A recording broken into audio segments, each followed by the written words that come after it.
The Trump administration's rollback on provisions in the Endangered Species Act took effect today. Without those provisions, critics say threatened species are more at risk now of becoming endangered or extinct.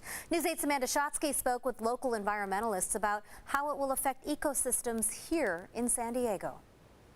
Lake Calavera is home to a threatened species of bird called the gnatcatcher, only protected because of the Endangered Species Act. Environmentalists say the rollbacks that the Trump administration is putting forward would change all that.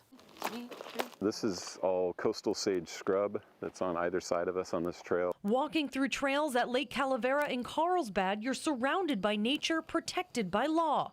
One of the reasons this preserve is here is because of the Federal Endangered Species Act. David Hogan with the Sierra Club explains how the low-lying shrubs are home to a threatened bird called the California gnatcatcher. Developers have been required to set aside the habitat to save the species, but it's those protections that are now threatened. The Trump administration is moving forward to weaken the Endangered Species Act with rollbacks starting Thursday. These rollbacks by the Trump administration are so devastating for environmental protection in general and endangered species in particular.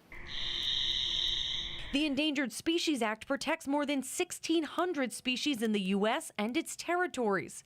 The new rollbacks end blanket protection for threatened species, allows the government to consider cost when deciding whether to protect wildlife, and could allow authorities to disregard impacts to climate change. The proponent of the changes say they make the law more efficient. But this week, California became one of 17 states and environmental groups to file a lawsuit against the Trump administration. It's the latest effort to keep the Endangered Species Act from going extinct. At a certain point, you stop paying attention to every detail and you just put your head down and work as hard as you can to try and protect things from this assault on the environment. In response to the lawsuits that have been filed not only by the states but by environmental groups, the Department of the Interior has released a statement saying in part that they are not surprised and that they will see them in court. Back to you. Thanks, Amanda.